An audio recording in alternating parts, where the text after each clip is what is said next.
Bonjour Pierre. Salut Damien.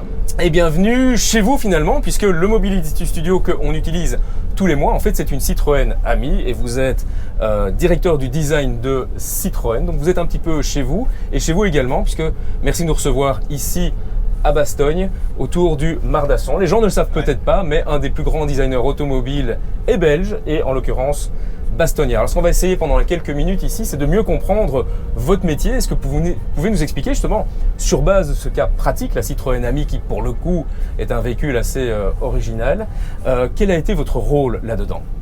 Alors Ami, ça part d'abord de ce qu'on appelle un design brief, donc on nous donne, généralement c'est le département du produit qu'on appelle ça, qui nous donne un brief, qui nous demande voilà on a besoin d'une petite voiture, 2 personnes, mobilité urbaine à tel prix.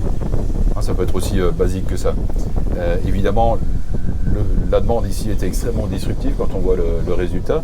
On essaye de partir d'un problème sociétal, c'est ça qui est aussi important avec pour un projet comme celui-ci. Et puis on bosse et on présente et on essaye de faire passer les idées au mieux.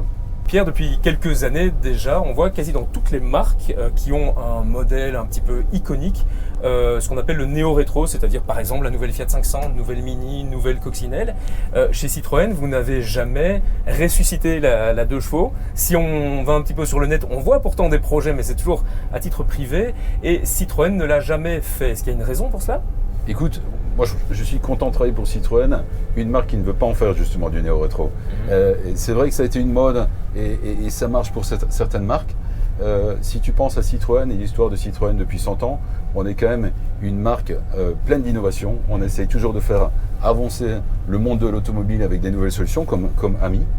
Et donc si tu veux, ce qui est super important, c'est de garder la philosophie Citroën, c'est-à-dire vraiment d'essayer de réinventer les choses, mais pas de refaire ce qu'on a fait dans le passé. Bien, je l'ai dit dans l'intro, vous êtes un des plus grands designers automobiles de la planète. En quoi est-ce que vous-même, vous considérez différent des autres ? Je pense que j'ai pas mal bougé.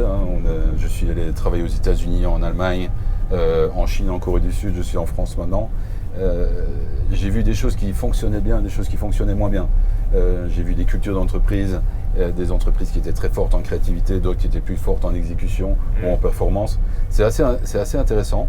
Je pense que ça me donne clairement une ouverture d'esprit. Et puis, c'est comme ça que j'essaie de faire avancer le studio et le boulot que j'ai tous les jours, d'amener le plus de créativité possible avec le plus d'efficacité possible. Pierre, difficile de parler de design sans parler de mode. Parfois, on suit les modes ou on les anticipe.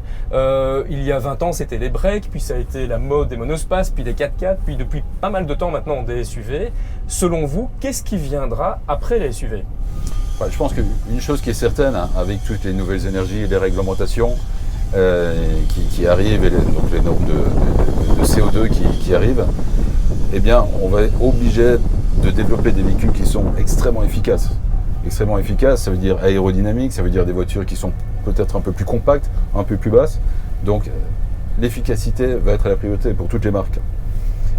Ensuite, des choses qui sont quand même super intéressantes, c'est la technologie de conduite autonome, qui pour moi va diviser le monde automobile vers des voitures comme on les connaît aujourd'hui, quelle que soit l'énergie, quelle que soit l'architecture, et la mobilité, comme typiquement les concepts qu'on vient de montrer il y a quelques mois, des robots finalement, des robots qui vont prendre diverses cellules dans lesquelles vous allez faire des choses complètement différentes et du temps qu'on va vous redonner grâce au fait que vous ne conduisez pas finalement.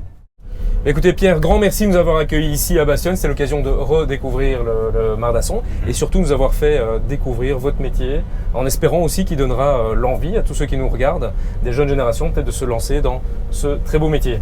On en a besoin et puis Bastogne doit faire rêver, c'est une ville incroyable. Merci encore. Merci Damien.